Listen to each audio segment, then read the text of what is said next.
So Joshua chapter 2, you will remember that Joshua's been getting the people prepared. He had that conversation with Gad and Reuben and Manasseh in making sure that they have promised to, or that they're going to keep their promise to be the front of the invasion force and to be participating even though they're getting land on the wrong side of the Jordan. So they're all getting prepared. He's told the officers of the tribes, get all of your people ready. And in chapter 2, we see that Joshua secretly sends spies into Canaan with orders to scout out the land, but not in quite the same way that the spies did back in Numbers. This time it's more of a focused spying mission.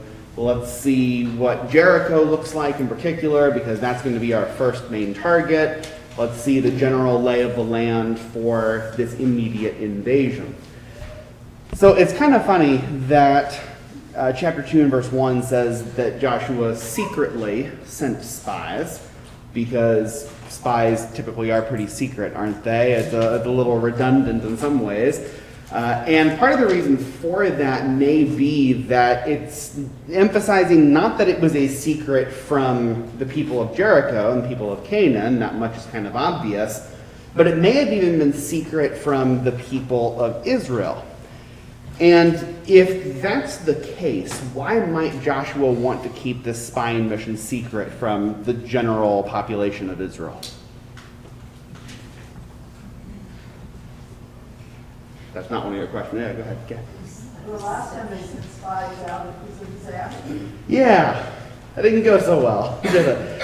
And Joshua was one of those spies, so he knows how easy it is for multiple men to see the same thing, but to have a completely different response to it based on their own faith and their own trust in God. So this resulted in the people having to wander in the wilderness for 40 years and for a whole generation to have to die off. Joshua doesn't want to do that again. And so if this is in fact that he's keeping it secret from the rest of the population of Israel, like I think it might be, then what he's probably doing is getting the information he needs from the spies. But if the spies are faithless, then he can deal with them privately, and he doesn't have to worry about them immediately sowing discord and discontent among the people. It does turn out better than that, although not without some hiccups, obviously. And the people are not just waiting around. They're still preparing for battle, so this works out just fine. Another interesting question, and not one in your book, is, was this a lack of faith on Joshua's part to send spies in? And the reason we might ask that is the last word we have from God on the matter is, cross the river and go attack Jericho. And Joshua doesn't immediately do that. He sends these spies over. So I open that up to you. Is that Joshua being hesitant and fearful and too slow? Or maybe not? Dave? Dave says no. Absolutely not. When he went in there, God expects us to have some action. And rightly, it wasn't a fearful action. But to sit there and just think, well, God's going to take care of this, I guess he will, but maybe he won't. So go do something like check it out for yourself. But he didn't get diminished from that. So there's a difference.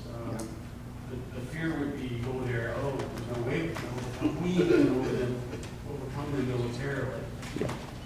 So he went there in that action to just see what was going on there, see what happened. The scope, the landscape, whatever you want to call it. Yeah. I think you're right, Dave. I don't see this as a lack of faith on Joshua's part. No more than them actually carrying weapons into battle is a lack of faith on their part. God said he's going to give them the land, and he is, but that doesn't mean that they get to do nothing about it at all. Mark? In the Numbers account, God tells them to do this, so it could very well be that God had already told Joshua, it might be a good idea that you see what you're going to do before you do it. Sure. Yeah, and Barry and then Randy. Well, a comparison between Moses and Joshua is an interesting study in how much God talks to one person who is a leader and another person who is also a leader. We're told that Moses talked to the Lord face to face, as it were. That's not said about Joshua. The amount of information that we see Joshua getting from the Lord is much less than what Moses did. Yeah, right. So that is potentially part of the answer to this. But yeah, I think we're on the right track here, but this isn't really a lack of faith. It's more the preparation and going along with things the way they need to be. Barry? Yeah, it's Not not a Barry, lack. Randy. All we call Barry, that's not. It's not a lack of faith, but a test of faith. They sent it spies the first time and they all know that's why they didn't go in. So now it's a test of faith that we sent it spies. And plus, Sure. there's always the providence of God that's working. You got a name up there on the board. Mhm. And God knew her heart. Yeah. And like Ethiopian eunuch, nobody else knew, but God knew. Yeah. And God made it part of the plan to save her. Yeah, I strongly agree, but there's some providential working going on here with how Rahab's going to enter into the picture. Scott? I was just, that very same thing, Rahab, because of the result of the spies going in and her and her family being saved, and then being part of the lineage, that was able to now show how God deals with sin, you know, Yeah. and repentance and mercy, right? And so the amazing part of that story is Rahab, right? Is Right. well, the whole thing's amazing, but that part of it is really like, look at how God took someone who I want to say jumped to his side. Yeah, In a well, way, right? yeah. Out of a respectful fear, and then saved her and her family, and the length that he went to do it, that part of the wall didn't fall Yeah. because their house is in the wall. So that's just cool, and maybe just to show that, Yeah. even that alone, and then the importance of her now. Sure. Yeah, absolutely. Dave? One thing that I take away from it is that preparation, I see preparation, a lot of preparation. Yes. And so you look back throughout the whole language, that's God always emphasizes preparing, always. And we as Christians, we prepare, we go out to teach people, we need to prepare. Preparation is very important for the right preparation, Right. spiritual preparation. Yeah. I see that here. Yeah, preparation is not a bad thing, and this spying mission is not an unnecessary delay. It's reasonable preparation while the rest of the congregation, the rest of the people are getting prepared. And Joshua is not showing the timidity of saying, let's not cross the Jordan, or let's not attack Jericho first, or let's go somewhere else, let's back off and bide our time. He's not doing all of those sorts of things that you would expect to see if you've got a fearful leader or a fearful people. I bring this up, just because there is that little mismatch initially when you read it and thinking, well, he's not immediately jumping across the river, but that's not necessarily a bad thing. So he sends the two spies over, and the two spies decide that the best place for them to try to hide out is in the house of Rahab, who is a prostitute. Question number one in your book is, why would lodging in the house of a prostitute be a good hiding place for the spies? Okay. She wasn't necessarily a prostitute. There's a lot of dissension about that. A lot of people call her an innkeeper. If she was an innkeeper, then they were going to stay at the inn. Yes. However, an innkeeper at the time was a pretty common euphemism as well for a prostitute, or basically the head of a brothel. So it's more likely that she was a prostitute or a madam of a brothel kind of thing there. But there are some I know who say that she may have just been a regular innkeeper instead. Yeah, we just started out with spies. Yeah. Spies opened the door to Rahab, and this is an overshadowing of Christ. Here you have the people of God did not obey. Everything, all the lessons and curses that have been said over and over. Here you have another proof of that. You don't obey, Achan's going to find that out, and you get the curses. But you could be a Gentile, you could be a Canaanite, and if you believe in God and you turn to God, God will save you. And so it's kind of like a prelude to Christ to come, that all can be saved if they believe and follow. Yeah. Yeah, and that's going to be the big lesson here for Rahab, that she's one of these examples of a Canaanite, of somebody who's a part of the people who are getting judged by God, who's going to escape judgment because she still recognizes Yahweh as God. She is certainly not a perfect person, and that much is abundantly clear to us, but she does recognize Yahweh, and so she is able to be spared from this punishment. Aaron? Well, it's a reasonable place for two men to visit. Right. I think, to answer question number one. And it gives Rahab plausible deniability. Yeah.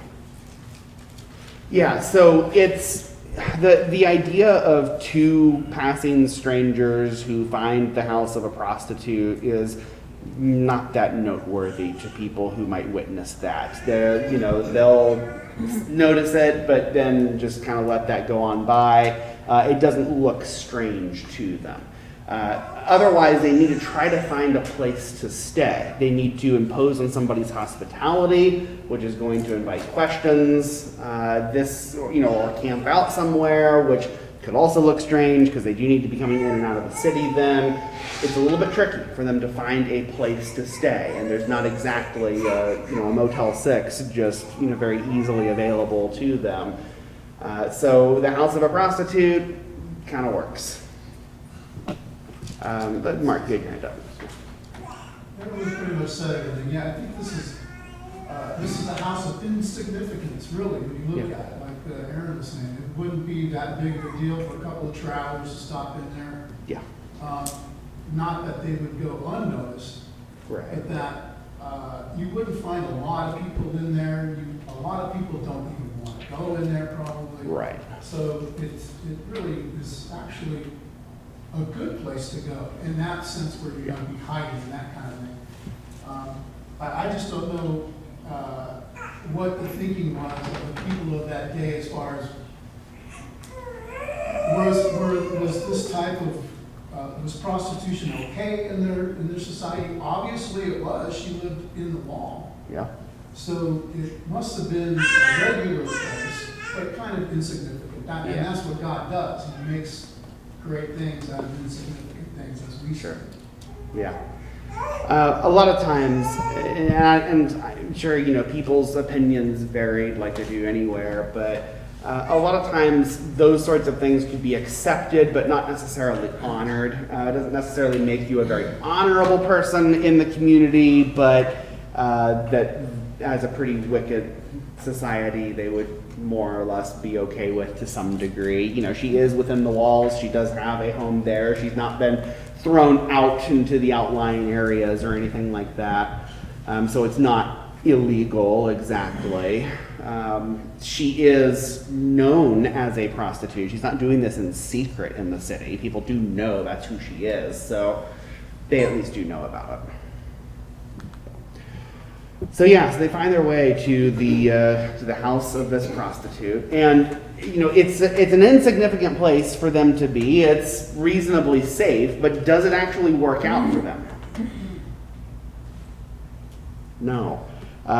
In fact, it fails almost immediately, which is somewhat comical, because it's that first night they already have been exposed. They all, the king of Jericho already knows that they're there, and he sends these men to Rahab to say, deliver these men to me, give these men over to me, because I know what they're here for. They're here to scout out the land. They're here to do us harm. You have these spies in your midst. So this is kind of a failure of a spying mission in a lot of ways, because they've not even really made it 24 hours in the city that they're supposed to be scoping out, and they've already been witnessed. And not just witnessed, because as we mentioned, that wouldn't be such a huge deal, but they've been exposed as spies, and the leadership of the area knows that they're there. So any surprise factor for them invading Jericho is damaged here, although they're still going to get some surprise by being able to cross the Jordan, which is not the direction that Jericho would expect them to come from. And then the spies' lives are in danger, obviously. Because what do you do with spies when you catch them? They don't make it back home. That's exactly what happens. Lisa? Well, it's kind of interesting because they've been wandering in the wilderness for 4 years. And still they have this reputation for people of Jericho and the Canaanites and people in such, Jordan understood what they were there for. Yeah. I find that kind of interesting. It's been quiet for 4 years, it's been with spies for 4 years, Yeah. but they still have this understanding of who the Israelites are and what they do. And Rahab is going to further explain that reputation as the story goes on here. But you're right, it is kind of noteworthy for a people who don't have a land and a home and who have been slaves for a long time and have been out in the wilderness for these 40 years. People know who they are. They are already aware of what their intent is and how much they should be afraid of them, which is pretty noteworthy. Barry? Well, they'd already taken out the Amorites. Right. Yes. So, they're not on a peaceful mission. Yes. It's obvious to all. Sure. They just utterly destroyed Og and Sihon. Mhm. Yeah. So, Right. it's not like this is a secret. Yes. That's going to make it readily apparent to them. Scott, do you have your hand up too? I was picturing them noticing this rabble of people. We tend to forget, it's probably like a million, Yeah. right, or more. Sure. Yeah. So it's pretty hard to miss. Yeah. Anybody even near the area would be like, what's the new city out there? Yeah. And so, maybe I was trying to picture how the spies were known and all that stuff. Yeah. And it just wouldn't be hard for somebody to notice that and then for the king to say, watch those people. Yeah. And then I saw you cross the river and walk over. Yeah. So who knows? But I mean, but very noticeable. We tend to forget all the grandeur of the things that are happening. Even Yeah. just, you go back, even just watering 1 million people, God giving enough water for that. That's not a trickle coming out of a rock, right? The more you think about that, wow, that must have been quite the sight. And, across the Jordan, all those things are really, really, really big. And so it's neat to see that God is acting in these really big ways that everyone has seen.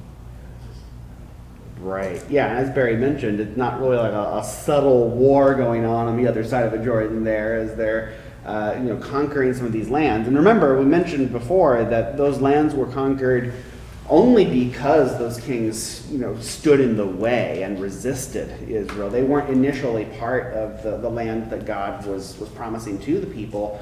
But these kings said, no, we won't let you pass through our land. And they're instigating this conflict. And, God, mows them down as well and has the people conquer them. So that has brought some attention to the group for sure. Nomadic peoples were not uncommon at the time. This is still pretty early on in history, so you had some of the civilizations that are a little bit more established in one place, building up cities and such, and then some that are more nomadic groups just kind of moving around the land with their flocks and herds and such. Israel is nomadic, but an invasion force and going to get a land for their own. And they aren't going to be mistaken for anything else. So yeah, the king of Jericho has identified them. He's ready to put them to death or capture them or whatever it is that he wants to do to them, and tells Rahab, hand these men over to me. So question number 3, which will encompass a lot of different things here, is what acts of faith do we see exhibited by Rahab in this chapter? Dave? There's a couple things that come out. Firstly, this was a nice bill, in my opinion. I'm amazed how quickly the king of Jericho knew about that. Yeah. Some would they dress differently, speak differently. Somebody reported it like that. Yeah. Kind of interested me. Anyways, the acts of faith, I gotta say, for me, it's almost like God let this happen for a reason. See if they were running like scared rabbits, maybe, I don't know. Mhm. But they did it, and they stayed there. Now, she lied, it wasn't justified, but she wasn't, you know, remember, she wasn't one of God's children at this point. And, not to excuse it, but, it's just interesting that she put her own neck on the chopping block. Yeah. Right there. I mean, she did. To save these guys. She told them they ran off into another road and followed them to save these guys. But I find that, you know, for me, it just keeps making me feel like God did this to see if they were going to stand the test. You know, he did it hurt too. And it showed she shined like a star with this, protecting those guys. Yeah, she does. As we see later, you know, she was faithful to it, and you know, whether it was she was a harlot or not, she probably stopped after that, I would assume. That's what I see. Yeah, so I agree. I think that God is providentially putting some roadblocks in their way here as a test to say, you know, the last spy mission went off without a hitch. They didn't run into problems, but they were faithless even with that. This one, you are going to have some problems, but you should have even more reason to believe that God is still with you. He is still going to give this land over to you. And so what are you going to do with this information? And then on Rahab's part, knowing that this is her chance. And this is so telling to me because God knows who Rahab is. When he looks at Jericho as a city worthy of judgment, Rahab stands out to him as somebody who might be willing to help God's people and to recognize Yahweh as God. And so that's God giving her that opportunity. And she has to make a choice now what she's going to do with that. And you're right, she does shine in this. Not as a perfect person and not as somebody who makes good choices all the way through, for sure, but as somebody who does show faith. She actually is kind of the most human person in this whole chapter. We don't even know the spies' names. We know Rahab's name. You know, she is kind of the main character of this chapter, even though she's not part of the nation of Israel getting ready to go in. John?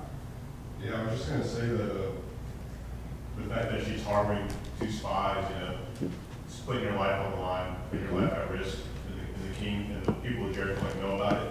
And then the other thing was, you know, we talked about how like news spreads and all these events, and 9 through 11, you know, we see she recognizes the reputation, like what he did to the kings, the Red Sea, and then in verse 11 shows the emotion that she has when she hears about that news. So I think that shows her faith. Yeah. And notice as well that she knows Yahweh by name, and she confesses him as the God, and she assumes that it is inevitable that Yahweh and the people of Israel are going to conquer Canaan. That's a lot of faith for somebody who's not a part of God's chosen people. Barry? Yeah, she calls God the God of heaven and earth. This is entirely different than the way the inhabitants of the land look at things. Yeah. They had their gods of the valleys, gods of the mountains, gods of the plain. Not her. She sees the true and living God. Yeah. And she says, I want to be on his side. I want to help you do the Lord's will. And so she took him and hid him. There is a lot of faith there and a lot of understanding of who God is. You're right, she has superseded that pagan attitude. She doesn't even just say, and this would be kind of what you would expect maybe from a pagan trader, to say, I know your God is more powerful than our gods. And your God of war, Yahweh, is going to overcome us, and I want to be on his side. But that's not what she says. She says, I know he is God of heaven and earth. And she's gotten beyond that whole pantheon of God kind of idea. I think verse 9 shows that there was a lot of people who believed in what was happening with Israel, but she had a faith, and she had an active faith that did something about it. That's the Yeah. difference. Yeah, lots of people afraid. As we've mentioned, people heard about Israel and heard that Israel had, kind of escaped Egypt, had been able to judge Egypt in this way. Great harm had fallen upon this mighty empire, and then they're conquering lands on the way. The people are afraid, but it's Rahab who has an active faith to do something about it. Ida. Yeah, it was just this a little different tack, but a lot of times we think that people in the ancient world were extremely isolated. Yeah. But we know that Palestine was in the sphere of influence of Egypt. Yeah. And somehow they found all this stuff out, even though they didn't have the internet. Yeah. And it makes me rethink a lot of the preconceptions that we have about, what people really did understand about God. Yeah.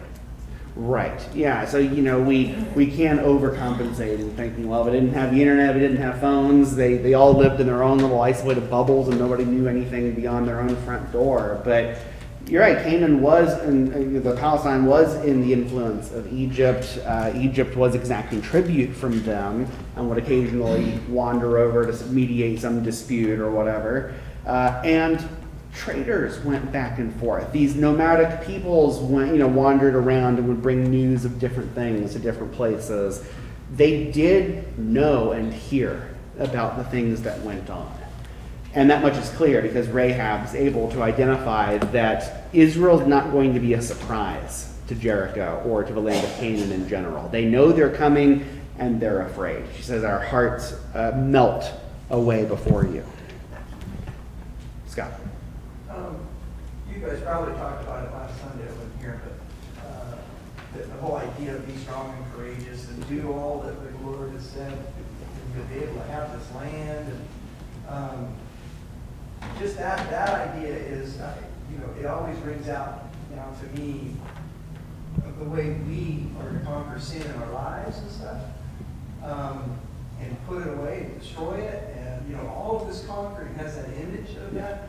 And so with that same line, here you see now, it's like when Christ was faced with the demon, or the demon was faced with Christ, whatever you look at it. They cried out, we know who you are.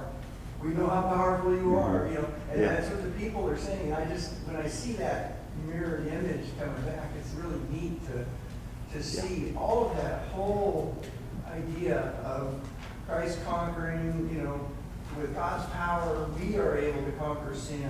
We are able to overpower the great enemy. And so I just keep seeing those images come out of this. And that in verse 9, like Gary mentioned back there, they knew who God was, and they're able to see it. And but then Rahab is the one that reacts to it the right way, rather than just being here. Yeah.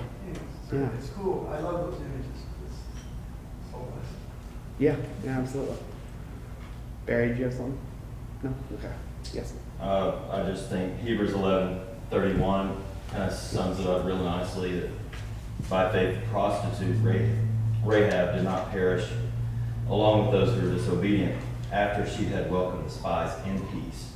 Like, that's a very pregnant verse. It's very packed. Yeah. But I mean, the Hebrew writer makes sure to emphasize that it was by faith that she did this. She's in that great group of these famous characters who acted by faith in Hebrews 11, and he calls her the prostitute Rahab. I mean, this was the least likely person to do this. She was a pagan. She was a prostitute. But by faith, she did what was right. Yeah. And that's the basic principle here is, even we who are, in essence, prostitutes, we are we were far away from God, or are, but by faith, we can follow the example of this prostitute Rahab and be made right with God and not perish eternally. Absolutely. Hebrews 11 is good for that. James 2 uses Rahab as an example of active faith. She's included in Matthew 1 in the lineage of Jesus as an instrumental person in how Jesus came into the earth and his physical line. So Rahab is considered to be a pretty important person in the Bible, and you're right, there's a lot of unlikely reasons for that we wouldn't expect for her to be this hero of faith. Gary? I was going to say something similar to those lines there. I think it's absolutely amazing that if you look at all of the people that were named, in Hebrews 11, and then she was the last one that was named with detail, and then in the following verse, in verse 32, then you have the likes of David and Samuel mentioned, but no details. So, it's pretty amazing that God using her example of faith by that one action that she did there. Right. And Hebrews 11 is so interesting because the people who are chosen to be in this chapter, some of them we understand. We're like, oh yeah, of course, him. I mean, some of them, like Rahab, really? Her? Or Samson? Really? But it's looking at some of these things they did, the faith that they showed, even despite their flaws. Samson's an incredibly flawed person, yet he's a hero of faith in Hebrews 11. Mark? I would say Rahab is the main point of this whole book. If there's any reason why they're going to go in there, it's not just to take the land and represent God. But Rahab is in the lineage of the Christ who's going to save the world. And we talked about Matthew. Mm-hmm. And Rahab is the father of Boaz.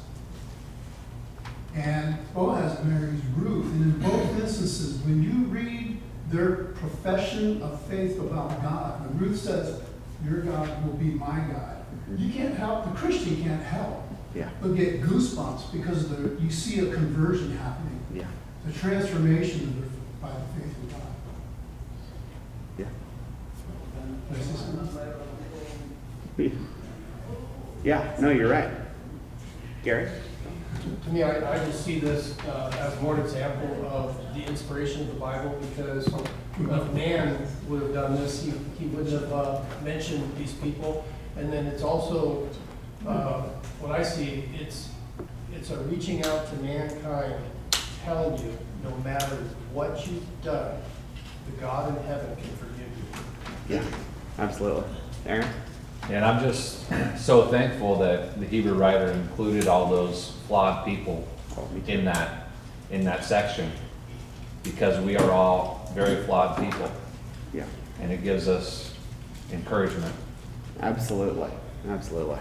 It's the Bible shows the flaws of its heroes so many times, which is great comfort to us because we see our own flaws and the flaws of the people around us, and we think, how am I ever going to be pleasing to God? How am I ever going to walk by faith? How am I ever going to go to heaven? You see, well, God can work through imperfect people, and we can overcome these things, and even despite these flaws, we can still operate in faith. I want to show you some pictures of some ruins. This is an ancient tower of Jericho. This is kind of another shot of the same type of thing. The ruins aren't really great of Jericho anymore. They've degraded quite a bit, and so we don't have like awesome views of it anymore, but that is kind of what we still have today. This is part of the site of Jericho. As you see, it doesn't really look like a city anymore, but that's Jericho. And this is not Jericho, but this is a house built into the wall in another city that would have been pretty similar to Rahab's. So just from the time period and knowing kind of how hers was, Just imagine that wall actually being built up and that house still in good shape, and you can just almost see the spies walking right in. Kind of neat. So, Lisa, you hand up. I was going to say about that, God chose, Jesus chose flawed individuals or people who were unexpected. Yeah. Kind of goes against the mythology of all the cultures that created their own Yeah. gods, goddesses, their, Yeah. everybody was perfection. That, they displayed, but God confounded Yes. wise by making it, well, say why did that person? Yeah. Yeah, It's very absolutely. interesting to me, and like Nicole said, to know that as imperfect people. David was pretty flawed too, I guess. Yes. He was. You're right. And that always kind of gets me hooked when she's flawed too. Yeah. So it's always interesting to me how that goes against the main culture of the time. Yeah. Right. And Rahab being a very flawed person, but being able to operate by faith and climbing out of the despair and the wickedness of her people is a strong and powerful thing. So let's talk for a moment of, oh, go ahead, Kathy. Yeah. No, go ahead, I'm sorry. Let's talk for a moment about the idea that Rahab lied to the king of Jericho. So the king of Jericho says, "Send the men out. They're spies. They're here to do us harm." And Rahab says, "They were here, but they're not anymore. They ran off, and they're already long gone. But if you hurry, you might be able to catch them." That wasn't true. They were hidden up on her roof. And she knew that. She was very aware of that. But she does not tell the truth to the king of Jericho. So, talk to me about that. Is that a good thing? A bad thing? Is that sin or not for her? Does that change anything about her acting by faith here? What's your take on that? Barry. Well, like in so many things in life, things are not black and white. There's shades of gray. Sometimes you have a choice not between good and bad, but between one evil and another. Okay. And Christians are called to pick the lesser evil when something has to be done rather than the greater. Think of what happened with the Germans in World War II, where people were being hidden in homes, and they would come to the door to look around, and people lied to them and told them there's nobody there. That was a just act. That's not an unjust act. To deliver them over to be killed would have been a greater evil. And so that's the same situation here with Rahab. You are going to find yourself fighting against God if you say, well, no, it's black and white. I have to tell the truth and deliver these people up to death. So that's that's kind of the debate in this, and I think you're right that we certainly, we're not trying to fight against God, and Rahab's not trying to fight against God. And so your two takes you can have on that is either, yes, she did the lesser evil there because she didn't turn them over to be killed, or no, she lied and shouldn't have lied, and God would have delivered them in another way had she not done that. And what's interesting about that is the book doesn't really say either way. And any of the other parts where Rahab is mentioned, she's never praised for the lie. So there's no part of Rahab's story where it explicitly says this lie is good. Now, the fact she didn't turn them over is good, but the lie is not necessarily said to be a good thing. And so kind of however you're going to look at that, either in that it's justified to avoid the greater evil, or I'm kind of inclined to think that she still shouldn't have lied, that she should have refused and let God deliver her and her family in a different way. But either way, the focus here isn't so much on the fact that she lied. The focus is on the fact that she is naming God as Yahweh, or naming Yahweh as God, that she is putting him above the false gods that they were worshiping, and that she was siding with him. And so the faith that she's showing in this is the emphasis all throughout. Okay? She was not yet under the law of Moses. Well, she was never. I mean, she wasn't going to be because she's not part of Israel. And the thing is, like and all of this, and a lot of times people ask, like, well, is her lie justified? We never seem to ask, was her prostitution justified? Like, she's clearly not making all good decisions. That is pretty clear. But she's also, there's no claim in the Bible that she's a perfect person. She's praised for her acts of faith, but not necessarily for the other acts. Barry? James 2:25 says, the same way was not also Rahab the prostitute justified by works when she received the messengers and sent them out by another way. Yeah. So God calls her justified. Yeah. in doing it. Sure. Good. Lisa? One comment that said that she's kind of compared to the Israelite midwives who said, oh, that, they couldn't help what was going on. Yeah. Just it was a matter of saving innocent lives and not allowing those bad injustice to go on. Yeah. Right. Not to say that to lie is correct, and Abraham got trouble with that. Sure. That's kind of a trouble with this, because there is sometimes the principle of do the the best choice available kind of thing. But then sometimes we get in a situation where we too quickly say, I have no choice but to lie, or I have no choice but to do this wicked thing, when there still may be some other choice. So that's, as far as applying it to our own situation, like there's some caution that's needed there. Aaron? Intent matters. Intent does matter, sure. And if you think about most deception, it's to save yourself, Mm-hmm. Not to save someone else. In fact, to save herself, she would have just had to say, yeah, they're here. Sure. So Yeah. Intent matters.